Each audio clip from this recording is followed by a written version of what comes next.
Have you ever watched someone else receive the exact opportunity you were praying for, and wondered if life had quietly decided to forget your name? That was the thought burning inside Ethan Walker as he stood in the crowded hallway of Westbrook High on a cold Monday morning, staring at the golden announcement board near the front office. Students were pushing past him with backpacks over their shoulders, sneakers squeaking against the polished floor, voices rising and fading like waves, but Ethan heard almost nothing. His eyes were fixed on one line printed in bold black letters. Winner of the Young Future Leaders Scholarship, Liam Carter. A few feet away, Liam stood surrounded by teachers and classmates, smiling with that calm, easy confidence that made everything look simple.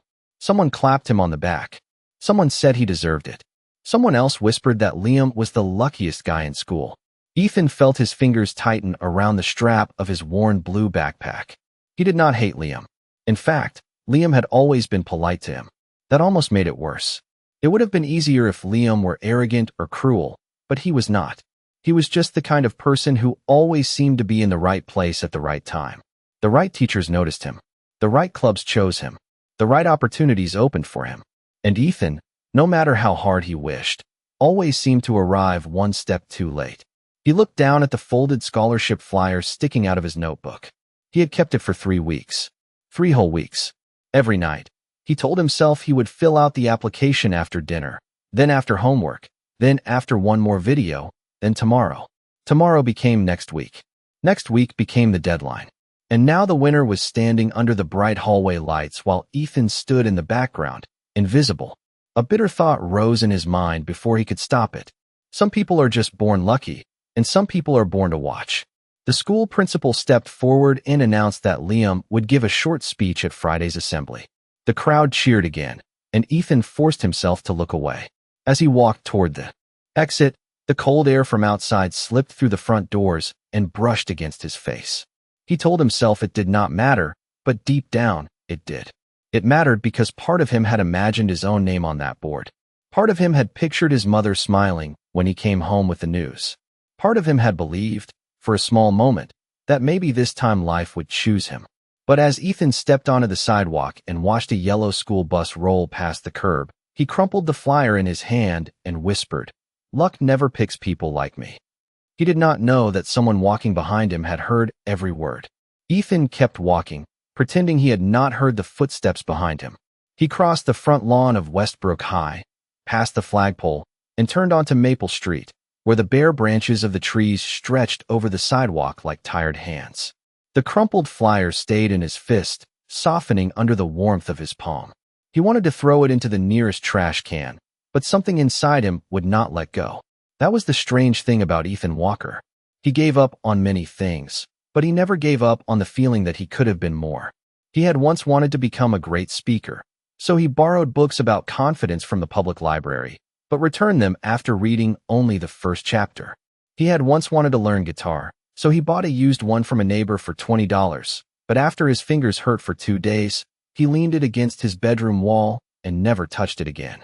He had once wanted to join the school newspaper, but when he saw how good the other students were at writing, he told himself he would apply next semester. The next semester came, then passed, and Ethan was still waiting for the perfect moment. His room was filled with proof of unfinished dreams, a dusty sketchbook under his bed, a notebook of half-written speeches, a pair of running shoes he bought for morning exercise but wore only twice. None of these things made him a bad person. He was kind to younger students, helped his mother carry groceries, and always held doors open for strangers. Teachers often said he had potential, which somehow made him feel worse, because potential was just a polite word for something that had not happened yet. As he walked home, Ethan passed a small coffee shop where Liam Carter sat near the window with 2 other students. Liam had a notebook open in front of him, and he was laughing at something one of them said. Ethan slowed for half a second. From the outside, Liam's life looked effortless, like doors opened before he even reached them. Ethan imagined Liam waking up every morning already sure of himself, already knowing what to do, already followed by that invisible thing everyone called luck. Ethan looked down at his own reflection in the shop window and saw a boy with tired eyes, a backpack strap slipping off one shoulder, and a crushed flyer in his hand. He felt embarrassed, though no one was looking at him. Just then, a soft voice behind him said. That paper must have meant something before you squeezed it like that. Ethan turned quickly and saw an older man standing a few feet away, wearing a brown coat and carrying a small canvas bag. His gray hair was neatly combed, and his eyes were calm, not curious in a nosy way, but gentle, as if he had seen this kind of disappointment before. Ethan forced a small shrug. It is nothing, he said. The old man looked at the flyer in Ethan's hand. Most people do not crush nothing. Ethan did not know what to say, so he looked back toward the coffee shop window, where Liam was still smiling. Some people get every chance, Ethan said quietly. The rest of us just watch. The old man followed his gaze, then looked back at Ethan. Is that what you believe? Ethan let out a humorless laugh. I believe what I see. The old man nodded slowly, as if Ethan had just given him an answer he expected. Then he said, My name is Henry Collins. Tomorrow morning, come to the train station at 6 o'clock. Bring that belief with you. I want to show you whether it is true. For the rest of that evening, Ethan could not stop thinking about Henry Collins. The old man's words followed him from Maple Street to his front porch, then into the small kitchen where his mother was warming soup on the stove. She asked how school had gone, and Ethan gave the same answer he usually gave when he did not want to explain anything. It was fine, but it was not fine. While he ate dinner, he kept seeing Liam's name on the announcement board. While he washed his bowl, he kept hearing Henry's voice asking him to bring his belief to the train station. That sounded strange. People usually asked you to bring a notebook, a jacket, or money for a ticket. No one asked you to bring a belief. Later that night, Ethan sat at the edge of his bed and looked around his room. The dusty guitar still leaned against the wall. The running shoes sat under his desk, almost new. The sketchbook peeked out from under the bed like it was embarrassed to be seen. His room did not look messy to anyone else, but to Ethan, it looked like a museum of almost. Almost learned, almost tried, almost became. He picked up the crumpled scholarship flyer and smoothed it carefully on his desk. The deadline had passed, and that fact hurt more than he wanted to admit. He thought about throwing the flyer away again, but instead he placed it inside his notebook. At 5:30 the next morning, his alarm rang. Ethan's first thought was to turn it off and go back to sleep. The room was cold, the sky outside was still dark, and his blanket felt heavier than usual. For a moment, he told himself that meeting a stranger at a train station was pointless. Then he remembered Henry's calm eyes and the way he had said, I want to show you whether it is true. Ethan sat up. 20 minutes later, he was walking down Maple Street with his hands buried in the pockets of his hoodie. The air smelled like rain and wet pavement. Streetlights glowed over empty sidewalks, and a few cars passed with headlights cutting through the morning fog. Westbrook Station was only 1 mile from his house, but at that hour it felt like another world. When Ethan reached the platform, he saw commuters standing with coffee cups, a janitor sweeping near the ticket booth, and a digital clock glowing red above the tracks. It read 5:58. Henry Collins was already there, sitting on a wooden bench with his canvas bag beside him. He looked at Ethan and smiled, as if he had known Ethan would come. You are early, Henry said. Ethan shrugged. Only by 2 minutes. Henry nodded toward the platform. Sometimes 2 minutes is the difference between watching a door close and stepping through it. Ethan did not answer. He was too tired to understand riddles. Henry stood and pointed toward the station entrance, where 2 boys about Ethan's age were arriving with bundles of newspapers tied in string. Do you see them? Ethan followed his finger. Yes. Henry said, Good. This morning, do not listen to what people say about luck. Watch what people do before luck appears. Ethan watched the 2 boys step onto the platform with the same kind of newspaper bundles, the same kind of canvas shoulder bags, and the same sleepy look that most people wore before sunrise. At first, nothing about them seemed special.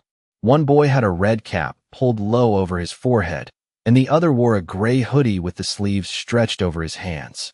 The boy in the red cap moved quickly. He untied his papers, counted them, folded a few under his arm, and walked straight to the wide entrance where passengers came in from the parking lot. He did not wander around or wait for someone to notice him. He stood where every tired worker with a coffee cup had to pass. Morning paper, $1, he called in a clear voice. Within minutes, people began stopping. A man in a business suit bought one without slowing down. A woman carrying a travel mug bought 2. An older couple asked for the weather section. The boy smiled, handed out papers, took coins and bills, and kept his eyes on the crowd. The second boy arrived only a little later, but those few minutes changed everything. The entrance was already taken, so he walked to the far end of the platform near a vending machine. Fewer people passed that way. Some did not hear him. Some had already bought a paper. Some were rushing to catch the train. Ethan noticed the difference quickly. The boy in the red cap was selling one paper after another, while the boy in the gray hoodie kept shifting his weight from one foot to the other, looking disappointed. After about 20 minutes, the red cap boy had only a small stack left. The gray hoodie boy still had most of his bundle. Ethan crossed his arms. "So that is it," he said. "You brought me here to watch a kid get lucky because he picked the best spot." Henry did not look offended. He simply kept watching the platform. Did he pick the best spot, or did he arrive early enough to choose it? Ethan frowned. "What difference does that make?" Henry turned to him. "All the difference." Just then, the morning train pulled in with a long metallic sigh. The doors opened, and a wave of passengers stepped onto the platform. The red-capped boy lifted his voice again, and within 2 minutes, his last newspapers were gone. He tucked the empty string into his bag, smiled, and walked toward the exit. The gray hoodie boy watched him leave, then looked down at his own unsold stack. Ethan felt a strange discomfort in his chest. The two boys had sold the same thing. They were in the same station. They had the same morning, the same train, and the same chance to meet customers. But one had been ready before the crowd arrived, and the other had arrived after the best moment had already begun to pass. Henry looked at Ethan and said, "Most people only see the boy walking away with an empty bag and full pockets. They call him lucky, but they do not see that he woke up earlier, walked faster, chose carefully, and spoke first." Ethan looked toward the station entrance where the boy in the red cap had been standing. For the first time that morning, the word luck felt less like magic and more like something with footsteps. Henry picked up his canvas bag and added, "Luck often looks unfair from far away, but when you stand close enough, you can see the preparation hiding underneath it." Ethan did not answer, because deep down, he was thinking about the scholarship flyer, the 3 weeks he had wasted, and the empty place on the board where his name might have been. Henry did not explain more at the station. He only started walking, and Ethan followed him down the steps, past the ticket booth, and onto the sidewalk where the morning traffic was beginning to fill the streets. For several minutes, neither of them spoke. Ethan kept replaying the image of the two newsboys in his mind. The same station, the same newspapers, the same crowd, but two very different results. He wanted to argue that it was still luck, but the argument felt weaker than it had before. After walking half a mile, they reached a small bakery on the corner of Willow Avenue. The sign above the door read Grace Bakery, and warm light glowed through the front windows. Inside, the air smelled like cinnamon rolls, fresh bread, and coffee. A silver bell rang as Henry opened the door. Behind the counter, a woman in a flour-dusted apron looked up with relief. "Henry, thank goodness you are here," she said. "My morning helper called in sick, and I have 3 catering orders before 9 o'clock. Henry smiled kindly. "Maybe today you will get more help than you expected." He looked at Ethan, then toward the back of the bakery. Ethan immediately stepped back. "I do not know anything about baking." Henry nodded. "That is exactly why you should watch." A few minutes later, a teenage boy named Mason came in and asked if the bakery still needed help. He looked confident at first, but when the owner asked him to label boxes, arrange pastries, and prepare coffee orders, he froze. He kept asking where things were. He put muffins in the wrong boxes. He forgot which order needed blueberry scones and which needed plain bagels. He was not lazy, and he was not foolish. He simply had no practice.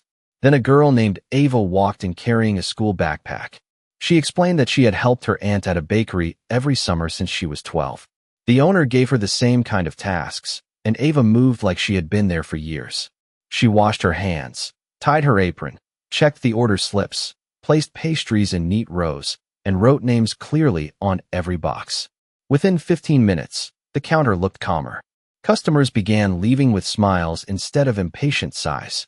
Ethan watched Mason standing near the register, embarrassed and unsure, while Ava handled one order after another with steady focus.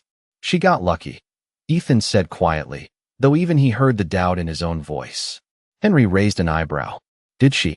Ethan looked at Ava as she sealed a large white box with string. She had been given the same busy morning. the same crowded bakery, the same owner who needed help, and the same chance to prove herself. But for Mason, the opportunity became pressure. For Ava, the opportunity became a doorway. Henry leaned closer and said, "An opportunity does not become luck just because it appears. It becomes luck when it meets someone who is ready to use it." Ethan swallowed hard. He thought about the scholarship again. The flyer had been in his backpack for 3 weeks. Maybe the opportunity had come to him too. Maybe it had not ignored him. Maybe it had knocked, waited, and left because he never opened the door. When they left Grace Bakery, the sun had climbed higher over Westbrook, turning the wet sidewalks silver and bright. Ethan walked beside Henry with his hands in his hoodie pocket, but his thoughts were no longer as loud as before. The newsboy at the station had arrived early enough to choose the best place. Ava at the bakery had practiced enough to make a busy morning look easy. Both of them had seemed lucky from far away, but up close, Ethan had seen something else. He had seen preparation. Still, a part of him resisted the lesson. It was easier to blame luck than to admit that some doors had opened near him and he had not been ready to walk through them. Henry seemed to understand this without being told. He stopped beside a quiet park across from the public library, where brown leaves moved across the grass in the light wind. Then he reached into his canvas bag and pulled out a cream-colored envelope. "There is one more thing I want you to see," Henry said. Ethan looked at the envelope but did not take it right away. "What is it?" Henry held it out. "A chance." The word made Ethan's chest tighten. He accepted the envelope and opened it carefully. Inside was a flyer for the Westbrook Young Speakers Challenge, a town event where high school students could write and present a short story about a lesson that changed their life. The winner would speak at the Spring Community Festival and receive $500 for books, classes, or personal development. Ethan's eyes moved quickly over the page. For one brief moment, excitement rose inside him like a spark. He had always imagined himself speaking in front of people, not because he loved attention, but because he wanted to say something that mattered.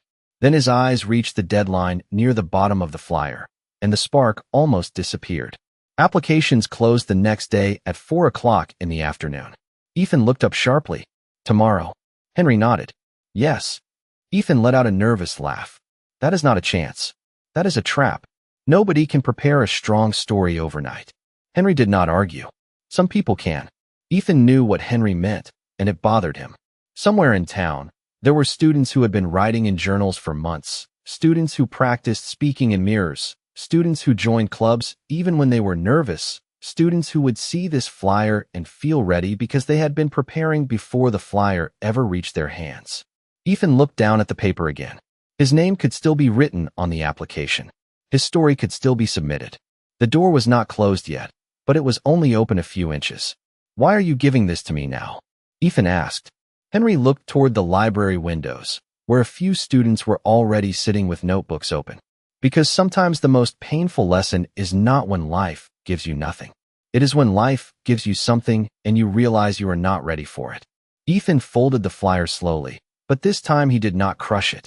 He held it with both hands, as if it were fragile. For the first time, he did not feel angry at Liam or the scholarship board or the word luck. He felt something heavier and more honest. He felt the weight of all the days he had waited for a perfect moment while other people practiced inside imperfect ones.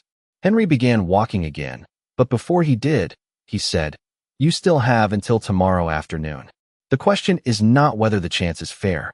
The question is what kind of person you will become before it leaves."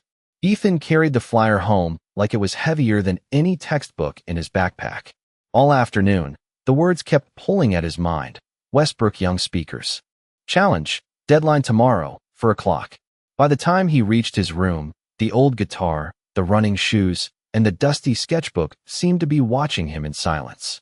He cleared his desk, opened a fresh notebook, and wrote the first sentence of his story. Then he crossed it out. He wrote another one. It sounded weak. He tried again. It sounded fake. The clock on his wall moved from 5 o'clock to 7 o'clock, then from 7 o'clock to 10 o'clock, and still Ethan had only a page of broken thoughts. He wanted to write something powerful, something that would make people listen, but every idea felt too small. He wrote about failure, then decided it was too sad. He wrote about dreams, then decided it was too common. He wrote about luck, then stopped because he did not even know what he believed anymore. His mother knocked softly and asked if he needed anything. Ethan said he was fine, but his voice did not sound fine. After midnight, his eyes burned, and his hand ached from gripping the pencil too tightly. He stood in front of his bedroom mirror and tried reading his unfinished speech aloud. The words stumbled out unevenly. He forgot lines. He started over. He forgot again. By 2 o'clock in the morning, the floor around his chair was covered with crumpled pages. Ethan finally dropped his head onto the desk and whispered, "Maybe I am just not made for this." When morning came, he had a speech, but not the kind of speech he had imagined. It was rushed, rough, and held together by desperation more than confidence. Still, he printed it at the school library and submitted it 10 minutes before the deadline. For the rest of the day, he felt a strange mix of hope and fear. Maybe trying at the last second would be enough. Maybe life would reward him for finally showing up. But at 3:55, when the finalists were posted outside the auditorium, Ethan's name was not there. He read the list once, then twice, then a third time, hoping the letters might rearrange themselves. They did not. That evening, he found Henry sitting on the same bench near Westbrook Station. Ethan walked up to him with the folded rejection notice in his hand. "You called it a chance," Ethan said, trying to keep his voice steady. "But it only proved I was right. Luck does not pick me." Henry looked at the paper, then at Ethan's tired face. "Did luck fail you?" he asked gently.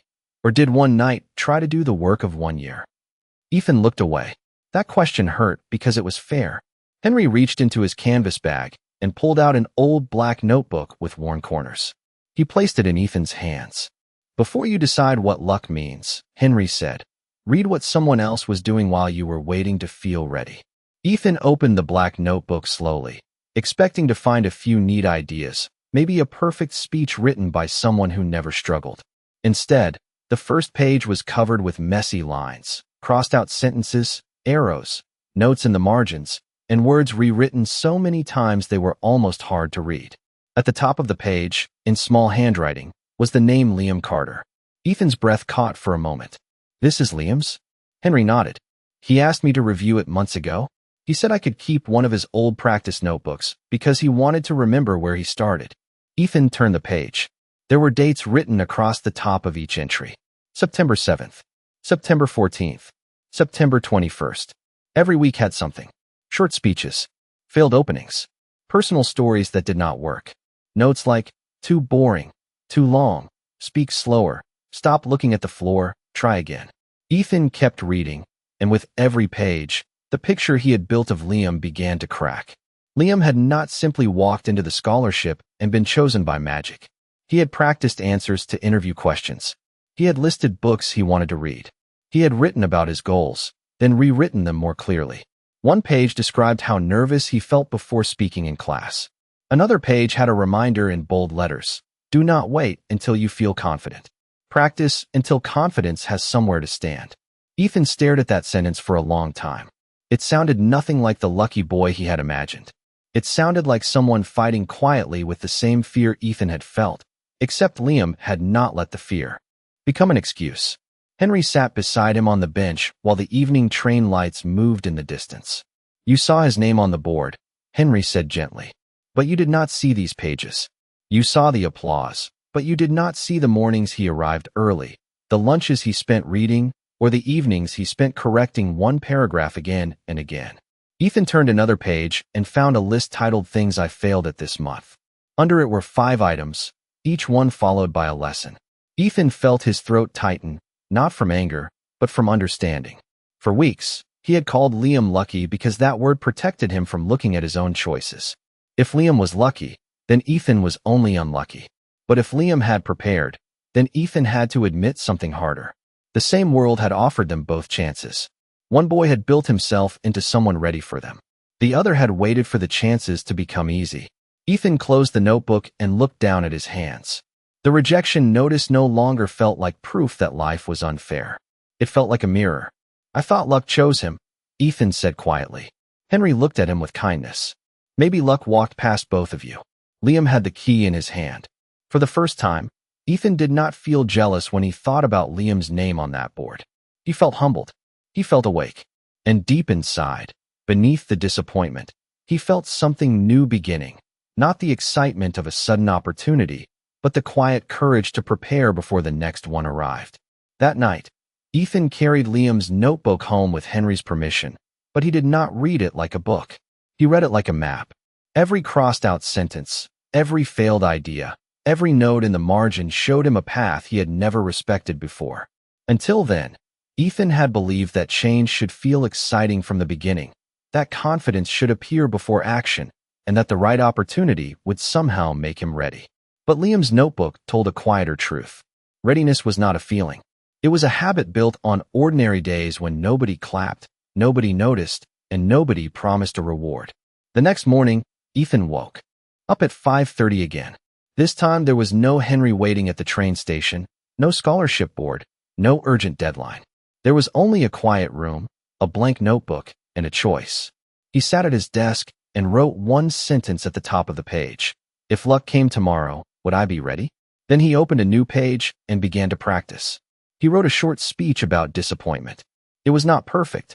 He read it aloud and stumbled. He crossed out the weak parts and tried again. After school, instead of walking past the public library, he went inside and checked out 2 books on speaking and storytelling. At lunch, he asked a teacher if there were any clubs where students could practice presenting. His voice shook when he asked, but he asked anyway. A week later, he joined the speech club. The first time he stood in front of 6 students, his hands felt cold, and his words came out too fast. But this time, he did not call himself unlucky. He wrote down what went wrong. Speak slower. Breathe. Look up. Try again. Days became weeks, and something inside Ethan began to change. The dusty guitar still stood in his room, the running shoes still waited under his desk, and the sketchbook still rested beneath his bed, but they no longer looked like proof of failure. They looked like invitations. One Saturday morning, Ethan took out the guitar and practiced for 15 minutes. Not because he expected to become great overnight, but because he finally understood that every skill needed a beginning. Months later, another announcement appeared on the board at Westbrook High. A regional youth storytelling event was accepting applications. Ethan stood in front of the flyer, and for the first time, he did not feel late. He felt ready to begin. Liam Carter walked by, noticed him reading, and smiled. "You should apply," Liam said. Ethan looked at the flyer, then at the notebook in his backpack filled with drafts, mistakes, and practice pages of his own. He smiled back and said, "I will." Ethan did not know whether he would win. That was no longer the point. He had stopped waiting for life to choose him while he stood still. He had started becoming the kind of person who could step through a door when it opened. And that was the lesson he never forgot. Luck is not a gift that falls from the sky. Luck is a door. Preparation is the key. Action is the hand that opens it. So do not spend your life asking why other people are lucky. Ask yourself what you are building today, quietly and consistently, so that when your chance arrives, it does not find you wishing. It finds you ready.